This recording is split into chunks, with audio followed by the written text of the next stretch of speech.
last 9 years Rawlinson End endured. But like the maize that grew before the great house, its inhabitants were pickled, corkscrewed, maddened, and without light. And in this sunless hole, overweening ivies reached, wrung their hands, and throttled wisdom. Tunnels of ignorance and fear closed, in lucifugus clammy coitus. Only nightmare and dismay grew beards. But beneath the Indian arm-wrestling vines, in the embittered shadows, good humour and song sweep tiny green defiance. And as a blade of grass will crack the pavement, the stench of "So what?" rotted away like forgotten waistcoats. And here we are again. Imagine a wanderer of the deep, cold, dulled, a crow's nest sailor, stretching his vision over a limitless sea, lost. Through fog and sleeplessness, bucketed and hopeless, half dead, might imagine he saw, like a squinty mirage, landfall, land ho, and home. Look down. Now imagine you see through the dark and purple breasty waves, deep, a hologram of fishes, deep, a swimming mirror, deeper, and in it, the kitchen of Rawlinson End, twilighted. "He sidled up to me," said Mrs. E. "and he said, I've got to keep rubbing up against things because of my disease." I said, "Do you mind?" He said he liked rubbing up against trees because the juice in the bark stops it from spreading. Well, I'm an ordinary woman, dear. Am I wrong? Well, when he woke up in the middle of the night screaming to tell me that David Attenborough was walking through his chest hairs, well, that's how he explained the droppings. Well, he called them spore and fumets. I said, "Fancy name's my eye," I said. "From now on, we're having separate beds." The single, shadeless light bulb was so stuck with horrified flies and fat, it seemed to glow through a drunkard's cheek. It salamied the table in red speckles and shone of coziness, and it took the sharp edge off things, and that's nice. For if it were possible to buy a dark bulb, that is to say, a bulb giving 60 watts of darkness, just strong enough to turn day into night, that would be the bulb Mrs. E., the housekeeper of Rawlinson End, would prefer. She was peeling voles into a bucket, and she fix-eyed intently at a grimy manual entitled "How to Cook Everything You Have Killed." "Christmas present, this here book. Got it from that nice old Mrs. Bledernot what's got that nice lovely cottage down in Wankersgrunge." "Ah," agreed Scrotum. "And she's a kind woman, too. She always uses lukewarm water to drown her kittens." Mrs. E. nodded happily. Her companion, old Scrotum, the wrinkled retainer, hawked up a bouquet garni and lobbed it into the bucket. He sucked horribly at his pipe. "You sure you gotta chew 'em first?" "It says so here, dear. Books don't lie. Can't I read? Look, meadow potpourri. Potpourri, well, you'll be needing a potpourri and a pot for she, and a couple of spare pots, just to be on the safe side out of this lot. I reckon this muck'll go through faster than a pint of rhubarb wine." A bell jangled distantly above, and then through the speaking tube connecting the master bedroom to the scullery kitchen came Sir Henry's morning bellow. "Mrs. E!" And Sir Henry's morning breath. A dense yellowish gas compounded of rum, roll mops and curried eggs burst from the speaking tube in a throttling cloud. "Pooh!" poohed Scrotum, and he struck a match. There was a blue explosion, a thud, and a scorching methane fire flashed up the pipe. The master of Rawlinson End, blear-eyed in a turmoil of troubled sheets and a quiz game of quilts, managed to douse his burning moustaches in a bedside glass of Embalmer's infamous whisky, and he fell back on his smeared pillows, scorched from lips to larynx. He concluded that either he was suffering "Tremendous stress, how great thou art," or something had gone very bonko with the respiratory system of the house. "The pipes. Scrotum had effected this wheeze several times in the past, but Henry never suspected. And so when Mrs. E. slithered to the door and thrust her unpleasant turtle head into the room, "Yes?" Henry ordered a breakfast of kidneys, kedgeree, blood sausage, and a bottle of port without thinking, and ordered Scrotum summoned. Chop, chop, and bring me a plumbus plumber. Pacey, pacey. That afternoon the wind blew stretch marks on the stomachy water of Rawlin Pond, and the clouds moved like the glance of an expiring cod, away from Rawlinson End and loitered over the grey stalks of Concreton Estate. Window City, in the distance. Blast it. The sun stuck its tongue out, had a little lick, liked it, and blew hot raspberries. Over the hazy blue fields, Concreton responded in glints. Its flasher tower blocks semaphoring filthy words. Bum. Knickers. Minarets in raincoats. And people lived in them. Poor people. We are indivisible, totally ourselves.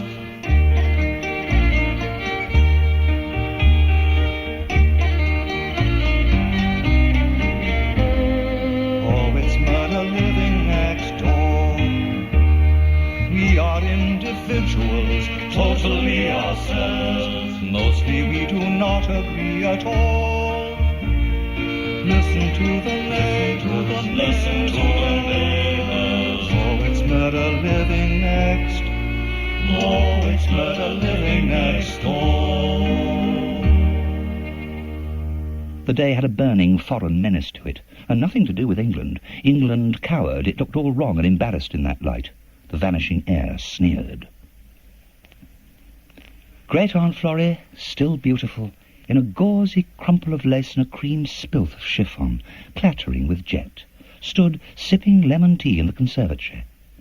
She stared through the inexplicably jam-smeared windows, over the rockery, over the sloping womanly lawn, over the rusty chestnuts, southeastwards to the winking, flashing, obscene menacity of Concreton. That is the future, and Henry says it hates us. Oh dear.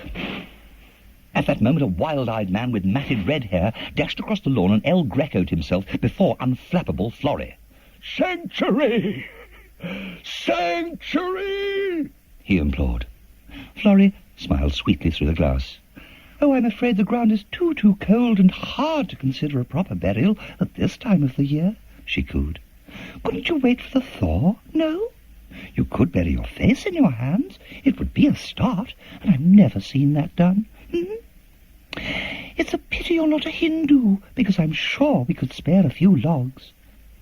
The man shuddered, his face corrugated in anguish, and he rushed sobbingly towards the lake, tearing off his clothes.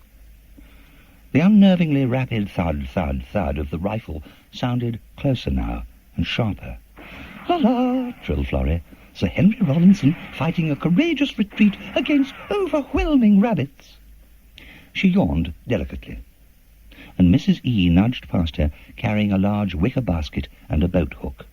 You're not getting enough sleep, dear. Now, my old man, he was tormented. Tormented. I used to massage his head. Then I'd give him a high-velocity shock. Nothing nasty, dear. It's only the electric, I'd say. You can't see it. Well, that got him off, dear. One zip, and he was gone. Ooh, just like a child. It's lovely. No trouble. He was no trouble. Oh, what need have I of sleep, when all about me walk as in a dream? Oh, you're lucky, dear. You're out of your misery. Me? Whoa! Oh, I haven't got the energy to fall asleep. Mrs. E. grinned as maniacally sincere as a Muswell Hill estate agent and slithered out into the garden, past a giant ornamental pyramid of sparkling pink granite. The pyramid was topped with a large, curious stone egg, like a seal with a beach ball. It was one of old Sir Hilary's many follies, and if it had once any meaning, it was now forgotten. Florrie poured herself another cup and followed into the garden. Welfing, belfing, with a great stamping of boots, Sir Henry appeared and staggered towards her. In that stark sunlight, his topian shorts looked marvellously correct. As usual, he was shouting, Scrotum! Lobster-faced and furious, Henry flung away his rifle and collapsed on a bench. For a long moment he flopped motionless, breathing like an unsuccessful rapist. Good shoot, darling. Run. She rubber-stamped a little peck on his slippery nose. Run. Well, I culled the herd, so to speak. Well, a lot of them got away, the buggers. You'd think all that brown ale they guzzle would slow them down, but... Henry, I didn't know you could be so hard. Oh, all in a day's work. Scrotum! Suddenly, at that moment, a trouser-burstingly beautiful girl in bikini and rubber boots twitched and tangoed from the shrubbery, clicking a savage pair of garden shears to her own private and moist rhythm.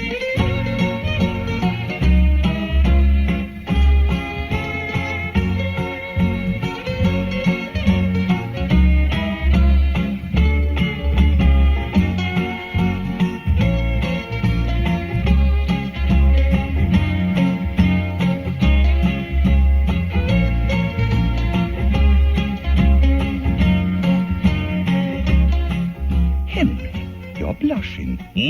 Nonsense. I've recently been upside down. Just the blood returning to my head. Hello! Mating called Henry. The girl waved. What are you doing? I'm into computers. Oh. Do you like computers? Nope. You can do anything you like with a computer. Damn. Why do these creatures have to speak? No. Did Aphrodite belch? No. Did Isis play the banjo? No. Good-o! Carry on. Scrotum appeared with 3 glasses of Paraffino. Henry drained the first at a gulp, then the second, and, like a giant refreshed, he gestured at the girl, buttocking, mooching, shimmer flesh-swaying past the pyramid towards the Victory Garden. Then she my student, master. Put her up in old Cumberpatch's lodge. Well, she's very tanned. She got any Creole blood? Wow, she keeps a lot of bottles on her dresser. I dunno what's in 'em. Speaking of bottles, Henry dear, I do wish we could have the milk delivered. God's teeth, I don't want to see any more fellas in white coats marching up the drive, thank you very much. In the harsh, paralysing light, as stilling as strip light and searches like remand prison or in Sainsbury's where it is always day, the garden was stock still. The red, hot sun roared and bristled like an argument of goldfish, and intensed on the pyramid, on the stone egg. Oh, well, the equinox nosh tonight, and the big spring doodah. And Doris and Boris are popping over, and the Reverend Slotten. Oh, well, it's always a good blowout. I love eating and drinking. But if it's curry again, fear not. I have already several toilet rolls in the fridge. Is it curry? But Florrie was transfixed. It's a secret, dear shush. I know I'm silly, but will you look at that egg? The egg was shuddering. I believe there's something in it. Nonsense, it's been there since my father came back from Cairo in 1888. There was a humming, and a very tall, angular man gangled towards them. He carried a canvas bag that exhaled a breath of lavender and drains. I am Mrs. Giraffe, come to see about your tubes. Good-o! Carry on! The pipes and the pipes and the pipes. You get lots of nasty noises in the pipes and the pipes and the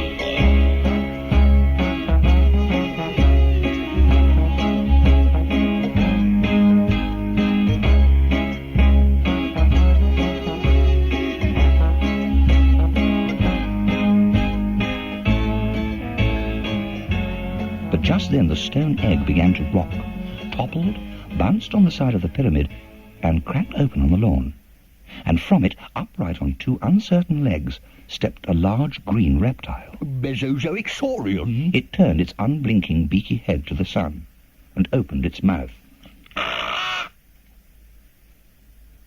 The creature was swathed in a pale yellow membranous cloak, and it shrugged and tugged at it until it ripped, and then was revealed almost the most beautiful thing Florrie had ever seen. Oh, Henry, it's so pretty. The animal's skin dazzled like magic carpet. Henry roused himself to his feet. Well, strap me to a tree and call me Brenda. Scientific miracle, hollowed the plumber. The reptile sparked in purple, turquoise, emerald and gold, and thrilled with life. It's iguanodon. Could be Jurassic. A Red Sea pedestrian? Well, that settles it. More likely Cretaceous. What? A ruddy Greek? The bugger. They'll eat all the roots and berries, you know.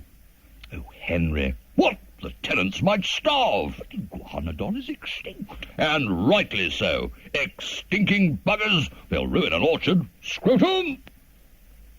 The creature was now alarmed by the shouts, turning its head and flicking its tail. Scrotum! Sir Henry, I don't think you understand. This animal lives 70 I understand very well indeed.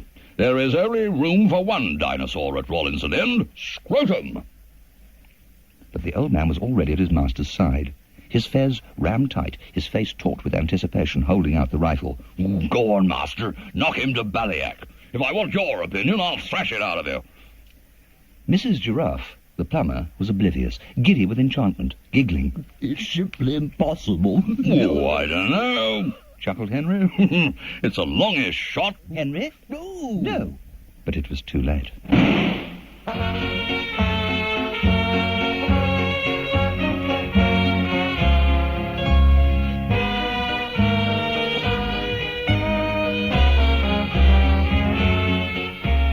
Next time, the fate of the very last dinosaur, the secrets and the truth in the pipes, and a very great eating at Rawlinson End.